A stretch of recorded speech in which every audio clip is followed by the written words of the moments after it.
Auto-Initiation, Hermeneutics in Agrippa's 3 Books of Occult Philosophy, a paper by James Pawson. The necessity of secrecy in the occult, declared by Heinrich Cornelius Agrippa von Nettesheim and other occultists of the early Renaissance, apparently contradicts their own authorship of occult texts. How can expounding on the need to keep magical knowledge away from profane individuals be reconciled with publishing manuscripts that widely disseminate the very same knowledge? In this paper, I will address this issue by focusing on Agrippa's The 3 Books of Occult Philosophy, henceforth the 3 books, through the lens of Paul Ricœur's description of the hermeneutic circle, a task briefly undertaken by Christopher Lehrich in his The Language of Demons and Angels, Cornelius Agrippa's Occult Philosophy. Lehrich works from the premise, which he sees implied in the 3 books, that select readers can initiate themselves into the occult mysteries of the text. I will develop the arguments for how this could be so, with a somewhat more exhaustive reading of Ricœur's The Model of the Text, Meaningful Action Considered as Text. In what follows, I will show that the nature of the hermeneutic circle, when especially applied to the 3 books, effectively excludes certain people from being able to penetrate the secrets of the text. Indeed, there was never a real risk that Agrippa would expose the secrets of his occult philosophy to profane individuals. Also, we will see that the problem of the hermeneutic circle that Ricœur so subtly tries to overcome, in brief the issue of intrinsic subjectivity in textual interpretation, is actually a powerful line of defense for an occult text. As we progress through this study, it will become difficult to deny that Agrippa was in some way aware of the hermeneutics of his own text, and indeed capitalized upon this understanding in order to protect his text from some, while revealing it to others. To make a start, let us look at Agrippa's perhaps most explicit call for secrecy, though there are many to be found in the 3 books. Quote, "Whosoever thou art, that now desirest to study this science, keep silent and constantly conceal within the secret closets of your religious breast so holy a determination. For as Mercurius Trismegismus says, to publish to the knowledge of many a speech thoroughly filled with so great majesty of the deity is a sign of an irreligious spirit, and divine Plato commanded that the holy and secret mysteries should not be divulged to the people. Pythagoras also and Porphyry consecrated their followers to religious silence. Orpheus also, and a certain terrible authority of religion did extract an oath of silence from those he did initiate to the ceremonies of holy things." The 3 books, Book 3, Chapter 2. For Lehrich, prescriptions such as the one above seem to clearly indicate that the reader could indeed be accessing divine secrets in the 3 books.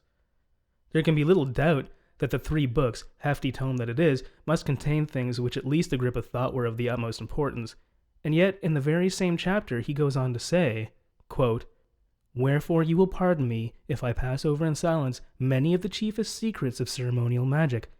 I suppose I shall do enough if I open those things which are necessary to be known, and you, by the reading of this book, go not away altogether empty of these mysteries. But on that condition let these things be communicated to you, on which Dionysius bound Timothy, that they which perceive these secrets would not expose them to the unworthy, but gather them together amongst wise men, and keep them with the reverence that is due to them." The 3 books, Book 3, Chapter 2. A simple reading of the above passage might seem to indicate that the 3 books merely presents us with a few secrets, and that Agrippa has omitted others, perhaps out of modesty or deference to the occult tradition for secrecy. But taken along with the previous passage, where Agrippa is himself calling for secrecy in regards to what is to be found in the 3 books, it seems that there is a more subtle reading in order. Instead, we should take the notion of passing over in silence, not as indicating his omission of information, but rather of some subtle strategy for ensuring that only an exclusive group of people perceive its secrets. In the context of the 3 books, and especially in Book 3, which deals with ceremonial magic, where this passage is found, I agree with Lehrich that these privileged individuals are best to be referred to as initiates. Thus, a successful reading of the 3 books will entail one's being initiated into its secrets. But how is it that not just anyone, including the profane, can pick up the text and become part of this exclusive group? Indeed, the notion of auto-initiation via the text, see Lehrich, page 176, seems confounded by Ricœur's observations here. Quote, "But it is one thing for discourse to be addressed to an interlocutor equally present in the discourse situation, and another to be addressed, as is the case in virtually every piece of writing, to whoever knows how to read. In escaping the momentary character of the event, the bounds lived by the author, and the narrowness of ostensive reference, discourse escapes the limits of being face-to-face. It is no longer a visible auditor. An unknown, invisible reader has become the unprivileged addressee of the discourse. See Ricœur, page 97. So here we need to be wary of Ricœur's use of inclusive language. One of his tasks in the paper we are referencing is to overcome the notion that there is an inherent problem of subjectivity that arises when using the hermeneutic circle for understanding the process of reading texts. See Ricœur, page 166. In the final section of my paper, we will see how this problem perfectly facilitates the exclusivity of the three books' secrets. But in order to square the notion of universal access to the text with limited, exclusive access to its secrets, we need to work through some key points of Ricœur's conception of the hermeneutic circle. Number 1. For optimal understanding of a text, it must be approached as a gestalt, with its own topical hierarchy. Number 2. Understanding a text calls upon two kinds of referential function: conducting structural analysis and uncovering depth semantics. Number 3. All of the above reveals and is facilitated by the spirit of the text. Number 4. Working through a text, as described in all the points above, opens up new worlds for the reader. Number 1. Gestalt and Hierarchy. The three books in no way strikes the reader as a spell book, which one can casually open and immediately put into practical use. Instead, it is an explanatory text in the same tradition, though in a historically earlier instantiation, as the sort of sociological and scientific text that Ricœur is most concerned with. As such, Ricœur describes what is wrong with treating the text as casually divisible. Quote, "A text is a whole, a totality. The relation between whole and parts, as in a work of art or in an animal, requires a specific kind of judgment, for which Kant gave the theory in the third critique. Concretely, the whole appears as a hierarchy of topics, or primary and subordinate topics. The reconstruction of the text as a whole necessarily has a circular character, in the sense that the presupposition of a certain kind of whole is implied in the recognition of the parts, and reciprocally, it is in construing the details that we construe the whole." Ricœur, page 106.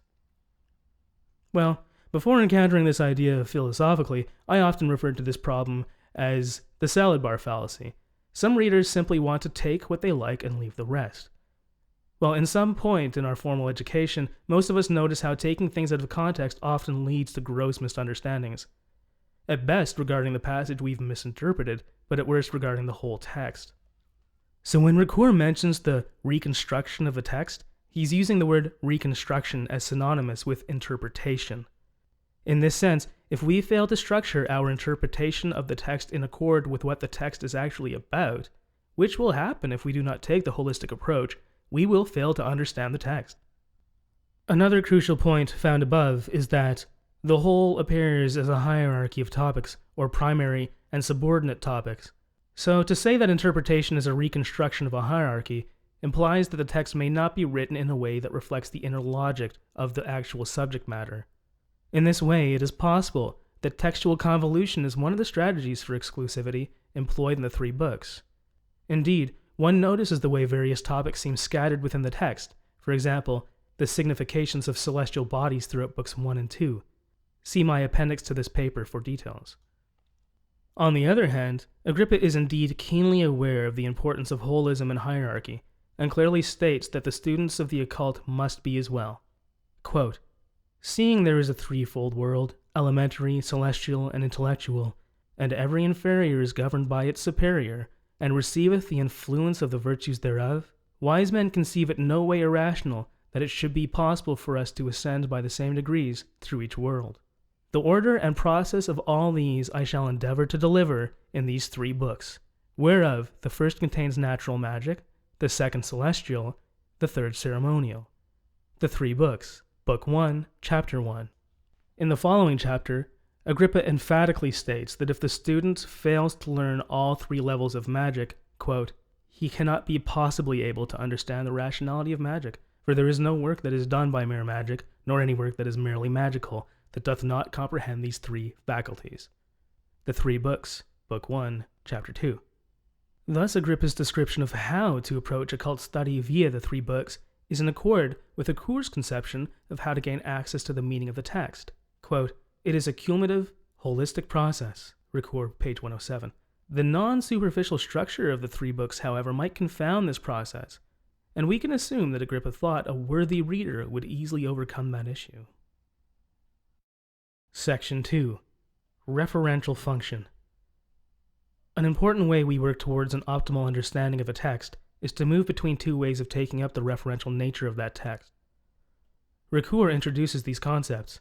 Quote, "As readers, we may either remain in a state of suspense as regards any kind of referred to world, or we may actualize the potential non-ostensive references of the text in a new situation, that of the reader. In the first case, we treat the text as a worldless entity. In the second, we create a new ostensive reference thanks to the kind of execution which the art of reading implies. These two possibilities are equally entailed by the act of reading, conceived as their dialectical interplay." Ricœur, page 110. The former approach to a text is exemplified by a dispassionate attitude towards the text's external implications and origins, and is concerned rather with evaluating its internal logic. The latter approach is very different. Instead, the reader personally connects with implied premises, thus facilitating a further grasp on the content of the text, allowing them to develop a deeper understanding of what is written. Of course, this is not a zero-sum game. It is not possible to use only one approach at the expense of the other. Even cold structural analysis requires at least minimal semantic access, lest analysis, quote, "be reduced to a sterile game." Ricœur, page 113. In terms of approaching the three books, both sides of this dialectic have their uses in moving the reader towards an optimal grip on the text. The benefit of leaning towards structural analysis is that it brackets off the incredulity we would otherwise be overwhelmed by when reading the three books, such as when we learn how effigies of mad dogs will appear in the urine stream of a man who was bitten by a mad dog. The Three Books, Book 1, Chapter 64. Beyond the countless incredible anecdotes, however, the very basic and fundamental premises of the three books are almost impossible to square with modern sensibilities. Such fundamental premises are the notions of sympathy and antipathy between things that share what we might call superficial attributes, meaningful correspondence between things in the heavens and things on earth, and the ability to compel certain human behavior without any direct contact, action at a distance. But while structural analysis lets the reader accept the three books' astounding claims on one level, it completely precludes accepting them on the level of actual belief. Agrippa explicitly states that belief is required for a successful reading of the three books.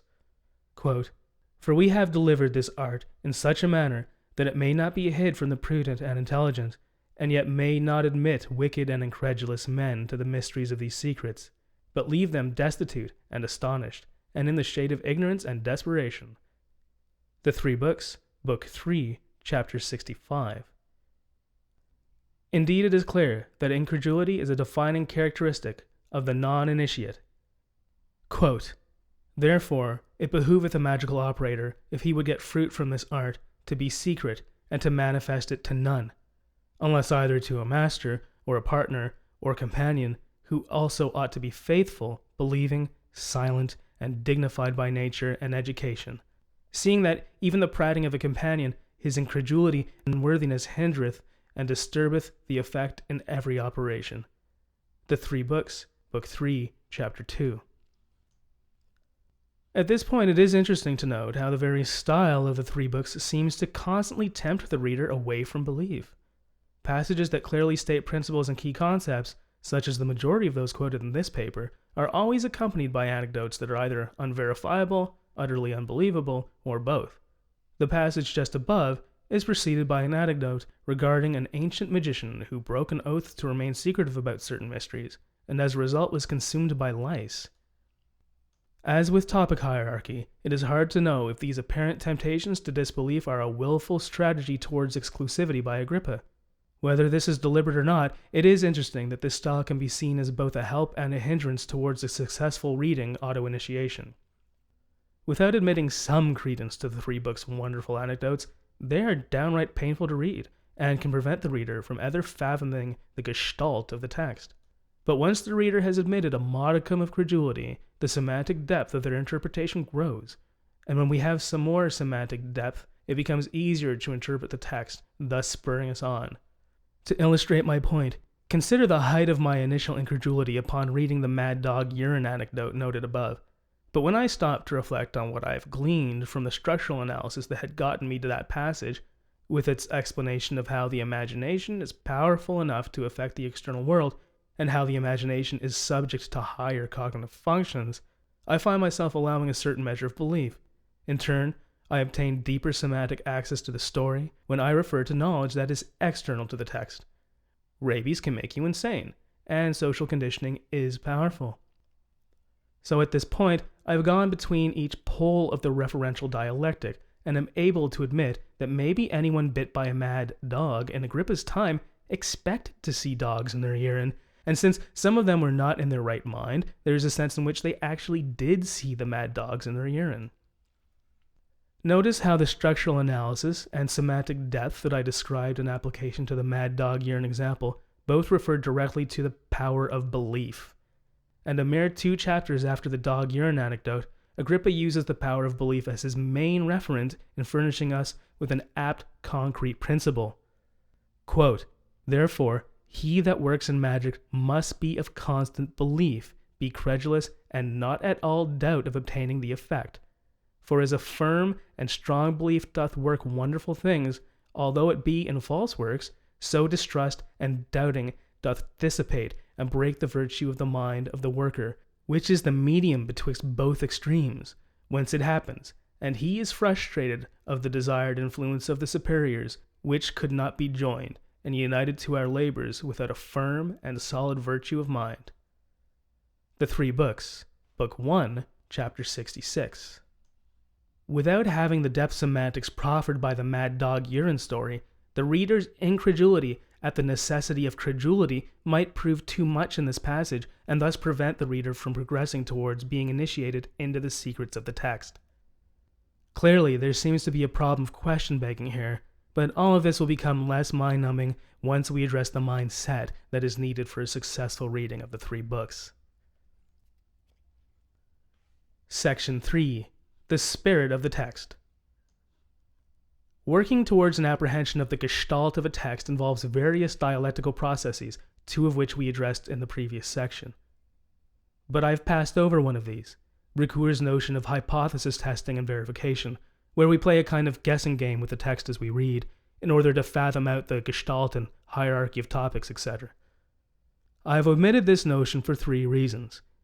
To constrain the scope of this paper, because it so broadly applies to virtually any text as to be of little unique interest in regards to the 3 books, but most interestingly, because it is a notion premised on an attitude of scientism that the 3 books itself tacitly rejects.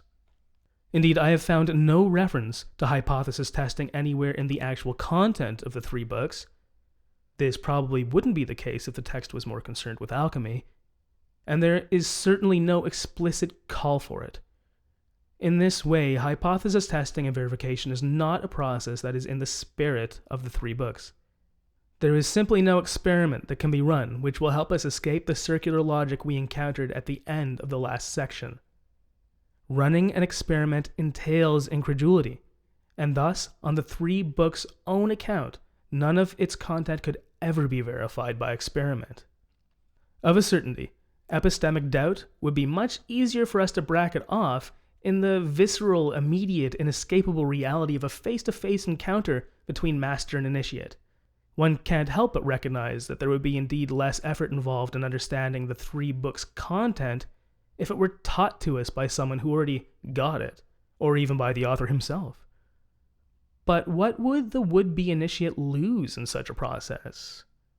Quote, "What the text says now matters more than what the author meant to say, and every exegesis unfolds its procedures within the circumference of a meaning that has broken its moorings to the psychology of its author. Using Plato's expression again, written discourse cannot be rescued by all the processes by which spoken discourse supports itself in order to be understood: intonation, delivery, mimicry, gestures. In this sense, the inscription in external marks which first appeared to alienate discourse, marks the actual spirituality of discourse. Ricœur, page 95. Here we see that there is a sense in which a text, while not flesh and blood, still has a vital component, a spirit. This spirit reveals something qualitatively different than what a master might spoon-feed an initiate. The information is no longer confined to the time, place, and psychology of the speaker. Lehrich posits that for Agrippa, this makes initiation via text superior to initiation via master. Quote, "A more complex reading, and one which accords better with the semiotics we have seen in Book 2, is that the author is no less present in the text than he would be in person. Indeed, he may be more present, given the three books' tendency to privilege written media. As such, the hermeneutic theory implied here is not so much naive as cynical about the value of face-to-face communication." Lehrich, page 176. Indeed, a glance at my appendix to this paper clearly shows the prevalence of magical inscriptions in the three books. Magical spells, on the other hand, are all but absent, so the privileging of the written over the spoken in Agrippa's occult philosophy seems rather clear at this point. But how is this brought to bear on the notion I opened this section with, that of anti-scientism? Quote, "Written texts, on the other hand, are unfettered by the bonds of the now, indeed by the bonds of reality. As such, the three books can refer validly and coherently to a world whose characteristics do not match any world described by modern science, without thereby being designated as fantasy. On the contrary, the absence of an authorial presence entails that it is the duty of the reader to move towards the projected world in front of the text and not simply dismiss the text." Lehrich, 177. I think Lehrich has rather neatly summed up many of the points we have explored so far. Auto-initiation via the three books requires the reader to willfully and independently fathom the gestalt of the text, and to do this it is necessary to bracket off certain notions that do not square with our own reality. Such a bracketing off, for modern readers, absolutely entails a dismissal of the scientific method.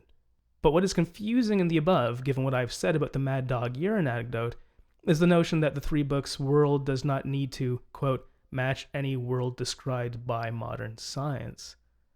After all, didn't I say that one of the external reference I called upon in order to prevent myself from dismissing the text was the notion that rabies can cause insanity? While I have here put this explanation into the language of our world, the fact is that once it had been used to deepen my semantic access to the text, it was no longer present in terms of language at all. It became a pre-reflective component of my understanding that allowed me to speak the language of the three books. Well, much more can be said about the philosophy of language here, but for now, let it be said that whether or not a reader calls upon real-world concepts, all of what has preceded here amounts to working towards taking up the world of the three books. Section 4. The World of the Initiate. In the preceding sections, we have explored how the hermeneutic circle can be mapped onto an auto-initiatory reading of the three books, and I think it is strongly implied that such a reading is not something just anyone could accomplish. And when one considers the fact that occultism has all but vanished from our mainstream cultural landscape, it's clear that our normal, everyday world and the one of the three books scarcely converge. Agrippa's commitment to secrecy seems like a moot point in some sense. But surely, the extreme divergence between the world of the three books and our own, used in the broadest possible sense, would mean that successful initiation would be a palpable, profound, and visceral offense. But Ricœur seems to say no. Quote, "Understanding is entirely mediated by the whole of explanatory procedures which preceded it and accompany it. The counterpoint of this personal appropriation is not something which can be felt. It is the dynamic meaning released by the explanation which we have identified earlier with the reference to the text. That's to say, its power of disclosing a world." Ricœur, page 116. At least this seems to assure us that the prolonged study of a text cannot thrust one into a shocking alien reality like the protagonist of an H.P. Lovecraft story. Instead, this dynamic new world is merely disclosed to us. Presumably this means we can call upon it to deepen our semantic access when we move on to interpreting other things, not just texts, but also social phenomenon. See Ricœur, page 114. Thus, the successful initiate of the three books might, for example, meet a person who struck them as possessed by a demon. The non-initiate, however, might simply call the same person psychotic. But the initiate, according to Ricœur, would not feel like a member of an exclusive group of magicians. Their status as an initiate would not cause any affect at all. I find this line of reasoning difficult to accept. It strikes one as an ad hoc argument appended to the end of Ricœur's paper, only encountered on the last page and a half. Even if that's uncharitable, I suspect we don't need to accept this apathetic thesis in regards to the hermeneutics of the three books at all. Ricœur's task here is to overcome the notion that there is an inherent problem of subjectivity that arises when using the hermeneutic circle for understanding the process of interpreting social science texts in particular. And on one side of this problem, there's the way circularity implies that it is impossible to ever fully authentically grasp a text, repeating all the steps of the hermeneutic circle ad infinitum, thus making it, especially from the view of scientism, virtually useless. In terms of how affect is a problem, there is the notion that a passionate and personal tie to the meaning of a text leads to prejudice and a general lack of objectivity. Again, problems for scientism. But as we have seen, the three books have an inherent spirit of anti-scientism, and these supposed problems of the hermeneutic circle, so unconvincingly overcome by Ricœur, strengthen the auto-initiation thesis. With inherent subjectivity comes the reality that certain individuals will have read the text more successfully than others. They will be members of an exclusive group, the non-vulgar, non-profane, wise, credulous initiates.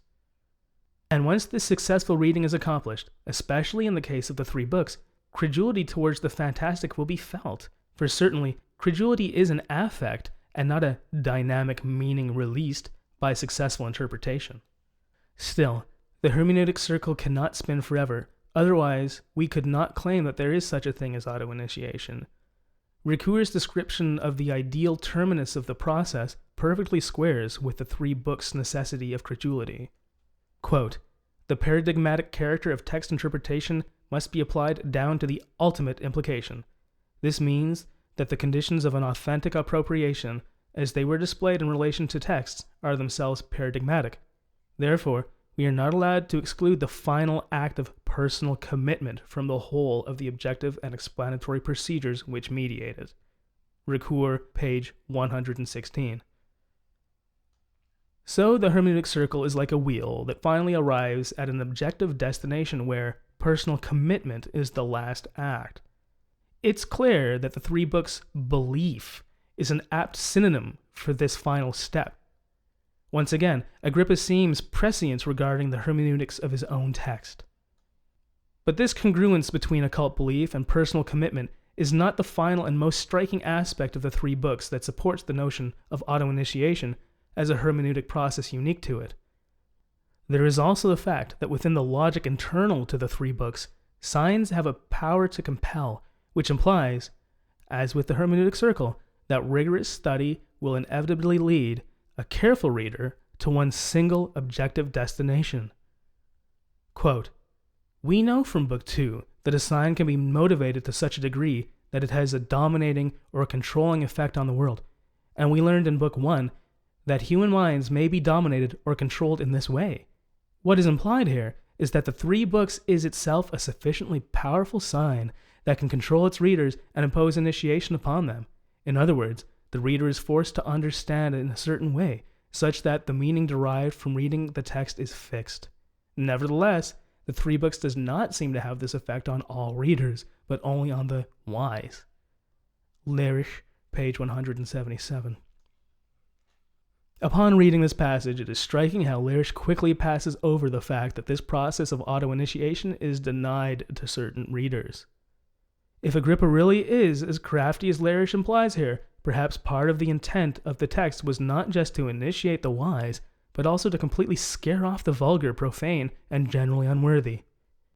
Indeed, the three books is unequivocally hailed as one of the cornerstones of Western esotericism, and yet academia, pop culture, and even practitioners within the New Age fringe will scarcely touch this text. Is this apparent dearth of the three books' initiates simply due to our current atmosphere of scientism, where the basic premises of the three books are absolutely unacceptable?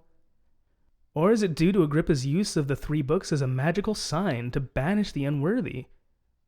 I might hazard a guess, but I think it would be unverifiable. Works cited: Agrippa, Henry Cornelius, The Three Books of Occult Philosophy, edited and annotated by Donald Tyson, Woodbury, Llewellyn Worldwide, 2005. Lehrich, Christopher I. The Language of Demons and Angels, Cornelius Agrippa's Occult Philosophy, Boston, Brill, 2003.